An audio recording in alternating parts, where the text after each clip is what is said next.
Agora sim, eu tenho o prazer de receber ele, que é uma das cabeças mais inteligentes da cidade de Guarulhos, muito competente, e eu o conheço há muitos e muitos anos.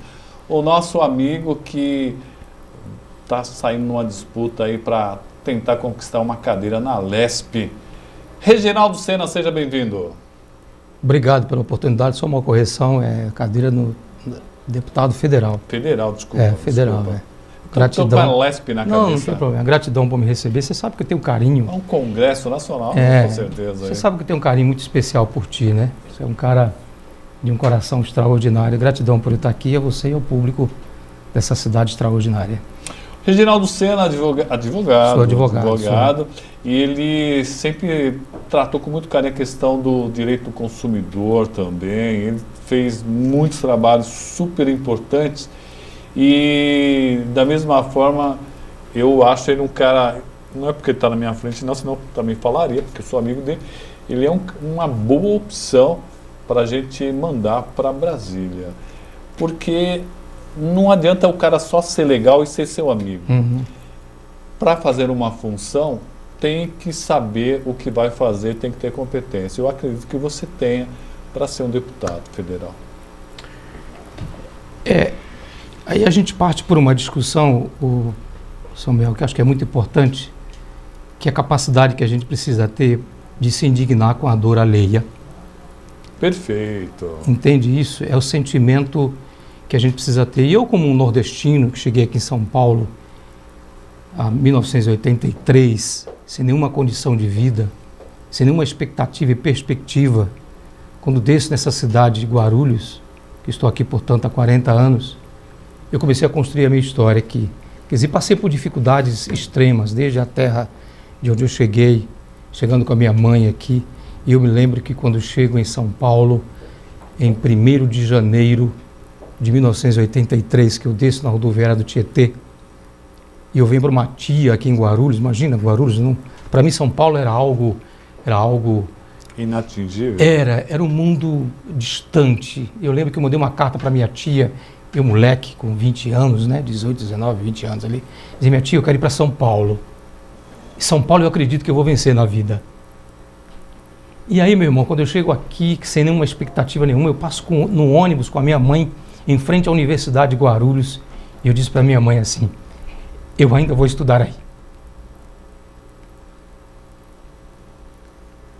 E eu estudei na UNG, sou advogado, fiz mais 2 especializações. Roberto Samuel, onde eu vou com esse terno. Não com esse, mas com outros que eu tenho, para dizer para as pessoas: se eu conseguir, você também pode. Roberto Samuel, eu não sou candidato para enganar o povo. Eu não sou candidato para me eleger a qualquer custo. Cara, eu já saí vitorioso. Eu tô aí há alguns dias andando. Eu aprendi que eu sou egoísta. Eu aprendi que eu sou mesquinho. Eu estou vendo tanta miséria, tantas pessoas passando fome. E eu estou vivendo isso tão intensamente que eu aprendi uma coisa que eu preciso fazer se eu for eleito. E mesmo que eu não seja, eu vou ensinar cidadania para as pessoas. Eu tenho uma filha de 14 anos que ela disse para mim esses dias assim: pai, há uma forma extraordinária da gente acalentar as pessoas quando a gente também está sentindo a dor delas. Minha princesa Julinha, que tem 14 anos, disse isso para mim, ela me marcou muito.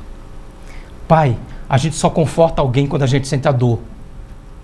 E Roberto Samuel, eu não nasci em berço de ouro, Roberto Samuel. A minha história começa no Sindicato dos Químicos, trabalhei numa indústria de plástico, 12 horas por dia, até que eu fui para o Sindicato dos Químicos, e em 1996 eu olhei para trás e eu disse: eu tenho que ser doutor. Eu prometi para minha mãe lá em 1983. E 13 anos depois eu fiz direito, estudei. Lá na Universidade de Guarulhos tinha a fila do beijamão. Você ouviu falar fila do beijamão? Era assim, a gente estudava um semestre, isso, pagava o semestre atrasado, atrasava o semestre, quando a gente ia lá renovar o semestre, tinha que negociar novamente para a gente terminar a faculdade.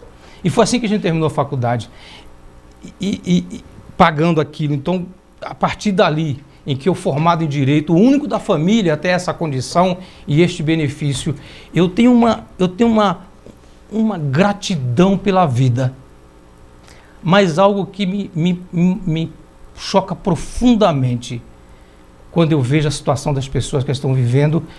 E o que me chama a atenção, eu visitei uma comunidade ontem, um lugar muito pobre aqui de Guarulhos, e tem lá uma liderança, uma pastora, uma mulher guerreira, com todo mundo junto ali, aquela coisa. Eu fui lá e disse para eles: não sou eu que vou mudar a vida de vocês.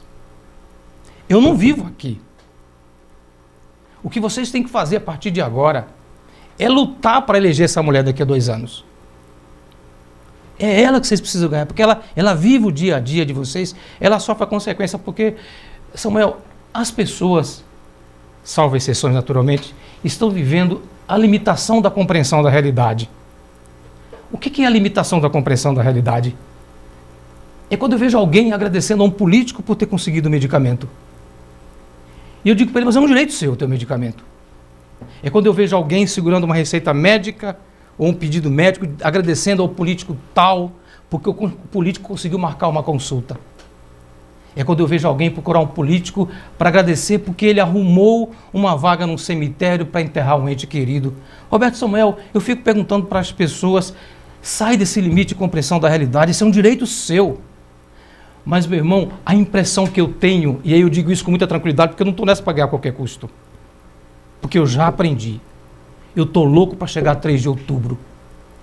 Porque eu estou percebendo que são os pobres que ajudam os pobres, Samuel. Sim. Meu irmão, tem um movimento gigantesco nessa periferia de Guarulhos. As pessoas dando tudo de si. Enquanto tem gente que tem a roupa que não usa guardada no guarda-roupa há muito tempo. Aquela louça linda que está guardada no guarda-roupa há 10 anos, aguardando que algum dia tenha um jantar especial com alguém para usar a louça. Só que vai morrer um dia, aquela louça talvez nem será usada.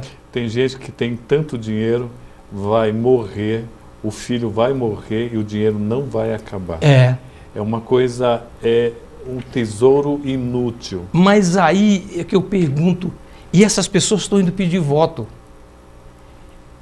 Elas não têm a capacidade de se indignar, porque elas nunca viveram aquilo. Eu fico me imaginando como é que as pessoas suportam isto. Porque daqui a pouco o político vai embora e a miséria continua lá. Eu tenho o seguinte princípio: o meu legado não será no túmulo. O meu legado será em vida. E aí eu preciso dizer isso porque eu tenho, como diz um amigo meu que está ali filmando, que é o Lindo, diz o seguinte: eu tenho que fazer um recorte aqui, porque a minha referência são os meus filhos. O meu limite de lealdade e o meu limite de ética e de moral são os meus filhos, porque nunca virão o pai sendo acusado de qualquer... Isso para mim seria o fim. Eu acho que eu morreria. Não há dinheiro que compre o meu nome diante daqueles que eu mais amo na face da terra, que são os meus filhos. Não há dinheiro, não há nenhuma condição para isto. Então, Roberto Samuel, desculpa eu me emocionar, porque é algo... Eu quero, se eu tiver a oportunidade de ser eleito, eu vou ser um instrumento na mão das pessoas para dizer para elas que elas não precisam pedir uma consulta médica ou uma cirurgia para nenhum político que tenha mandato. Que elas podem ter esse direito e elas podem se mobilizar e pressionar os homens públicos, as mulheres públicas, os gestores públicos, para que o direito dela seja atendido na unidade básica de saúde ou no médico em qualquer lugar. E sabe por que eu digo isso? Porque para mim é muito cômodo. Eu pago médico. Eu disse ontem naquela comunidade, você sabe por quê? Eu não posso vir aqui enganar vocês, porque eu não vivo a dor de vocês. Não precisa votar em mim. Eu já estou envergonhado, vendo quantos pobres, nos últimos dias, ajudando o pobre. Então, eu estava pedindo para dizer o seguinte: eu presido uma entidade empresarial que em 3 de outubro eu volto a assumir o cargo de presidente. Ganhando ou perdendo, eu volto para lá. Aliás, perdendo, não vou perder nada. Eu só perco a gente só perde alguma coisa quando a gente tem. Eu não tenho mandato, então eu não vou perder, eu vou deixar de ganhar. Mas, meu irmão, acredite, eu vou revolucionar aquela entidade empresarial. Eu vou dizer para os empresários: ajuda um pouco. Eu tenho 50 mil CNPJ nessa cidade. Eu vou fazer uma campanha extraordinária. Mas não é para pegar a cesta básica para dar para o fundo de solidariedade da prefeitura. Eu não estou dizendo que está errado.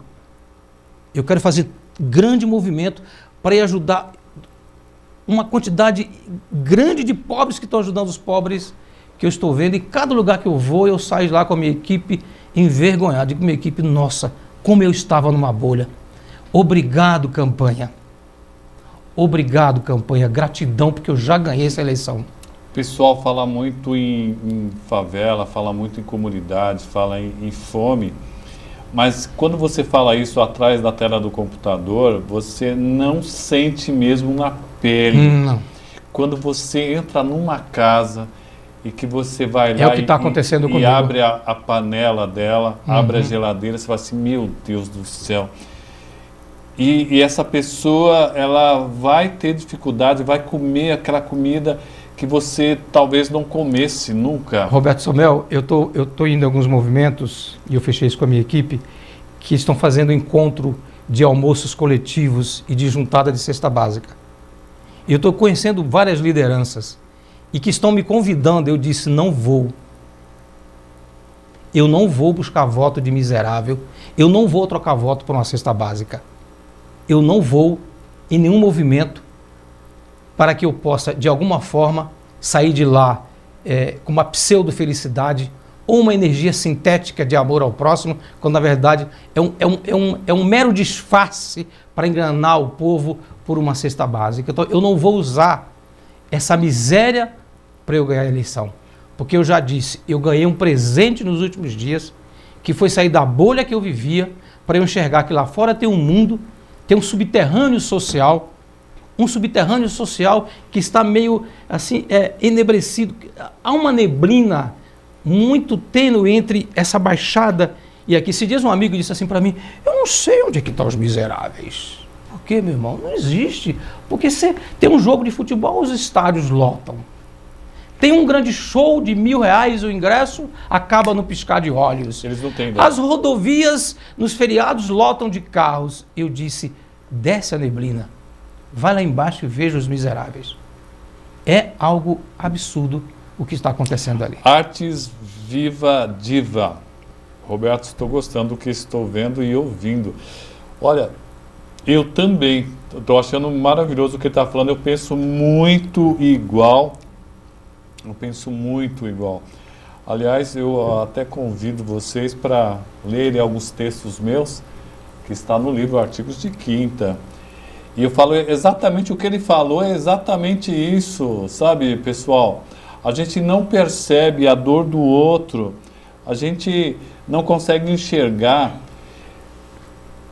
É uma vergonha quando um deputado desvia dinheiro da merenda para o bolso. Esse cara é um assassino. Quando senadores desviam dinheiro do remédio, e esse remédio devia ser para o idoso, esse cara tem que ser preso. Sabe, esse cara não pode fazer isso. Quando a gente desvia dinheiro, desvia ambulância, desvia um monte de coisa. Esse país é rico. A gente precisa botar gente séria, gente que sinta a dor do outro, sabe? Que perceba. Gente, o Brasil é campeão de produção de grãos.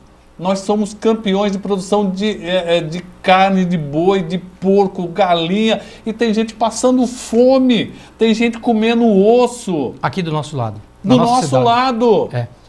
Cara, será que você não consegue enxergar que você paga R$10.000, R$10.000 por mês para o seu filho estudar? E esses R$10.000 poderia fazer uma família rica. Não estou dizendo que você não tem que gastar mesmo. Só que o pequenininho lá também, você tem que se preocupar que tem nego tem canalha lá em Brasília que fica desviando o dinheiro e aquela criança, ela não precisa só de cesta básica, ela precisa de educação, ela precisa de cidadania, ela precisa perceber que ela tem talento, basta apenas colocar as ferramentas.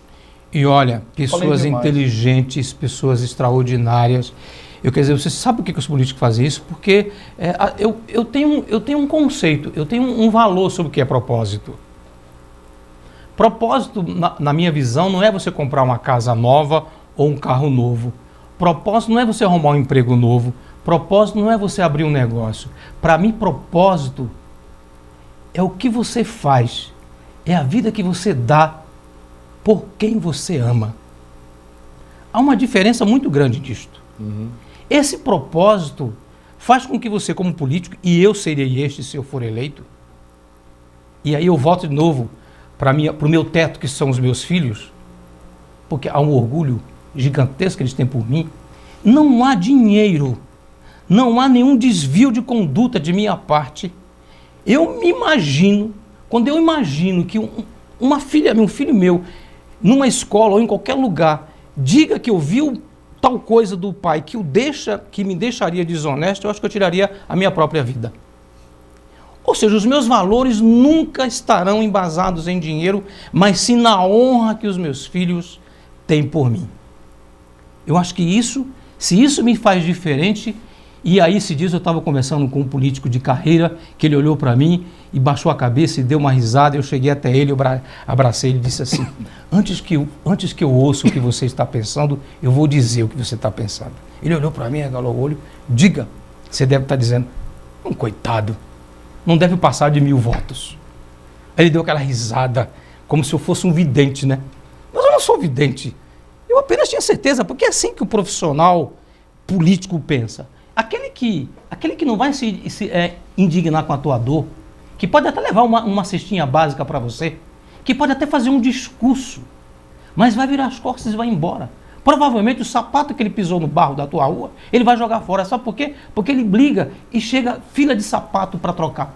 Provavelmente ele vai lavar a mão com álcool e outros produtos, vai tomar banho. Sabe quando alguém vai no cemitério e a gente que é um pouco mais depois dos 50, eu aprendi que a gente não é idoso, a gente é diferentão. Diferentão. É diferentão. Eu estou bem diferente. Ou jovem, mais diferente. Ou jovem mais tempo. Mas eu prefiro ser diferentão. Então, diferentão vai no cemitério, eu não sei se eu passei por isso, lá no velório e tal, quando chega em casa, fala, tira a roupa, lava a roupa.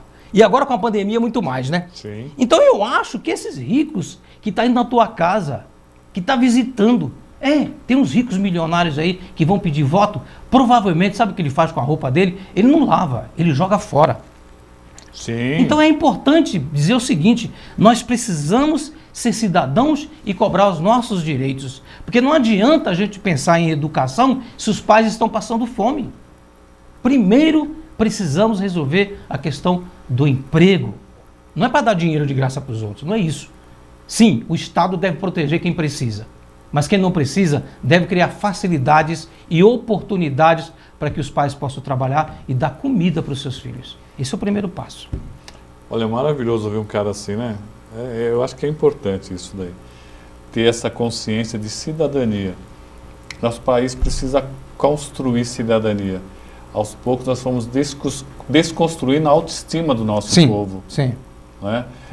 Aquela coisa do nordestino, o gaúcho, aquela coisa de ter honra de ser gaúcho, honra de ser catarinense, paranaense. Nós temos que reconstruir isso em todo o país, Reginaldo. E é interessante, hoje eu fui tomar café na padaria, eu costumo chegar na padaria e dizer assim, eu quero um cafezinho pequeno primeiro, depois você me traz o pão e o café com leite. Aí eu tive ontem lá, eu pedi isso pro menino e ele me trouxe tudo junto. Eu falei, não é isso, eu queria primeiro o cafezinho, depois você traz. Eu quero saborear o café. Eu adoro tomar um café. Se tem algo mais extraordinário na vida, é tomar um café. Não é? É uma gratidão. Você é escritor, eu também sou, tenho 2 livros escritos, um sobre a minha vida sindical e o outro com o título Medo. Aliás, o Medo tem uma música linda, que se alguém quiser ouvir no YouTube, que eu gravei em 2019, a minha filha Jéssica Sena, música O Medo. A música é de minha autoria e dessa música nasceu o livro O Medo. E eu tenho um outro livro que chama de Gratidão Funcional. Eu estou aqui, Roberto Samuel, sentindo a satisfação de eu estar sentado nessa cadeira. Você curte o momento? Eu curto. Eu não sinto nenhuma dor. Você não faz ideia do quanto isso é bom estar aqui. Eu estou sentindo os pés no firmamento. Isso é gratidão funcional. Ah, Roberto Samuel, daqui a pouco eu vou chegar em casa, vou tomar um banho, irmão. Vou comer alguma coisa, não sei, e vou deitar e dormir. Sem preocupação de polícia. Sem preocupação de crime, de denúncia, de maracutaias, de faltar um leite para os meus filhos no dia seguinte. Mas eu não posso encerrar essa conversa para dizer que eu tenho 2 plataformas de mandato. A minha plataforma de mandato é com emprego formal. Eu vou lutar pelo emprego formal. Não dá para acreditar que alguém anda por aí de moto de iFood, sofre um acidente e não tem previdência. Não dá para acreditar. E antes que o pequeno empresário que esteja me ouvindo, me assistindo, me condene, eu vou dizer o seguinte: o grande empresário sério não aceita empregados que não sejam emprego formal, com registro em carteira, com fundo de garantia, com previdência. E olha que eu estou numa entidade empresarial. Eu não ouço nenhuma grande empresa, não, terceiriza tudo, carteirinha verde e amarela, paga R$1.000. Não. O que o empresário quer é produtividade. Então, defendo ardentemente o emprego formal. E na outra ponta, o empreendedorismo, crédito subsidiado para o pequeno empresário. Isto a gente precisa muito e é minhas duas bandeiras que eu vou lutar.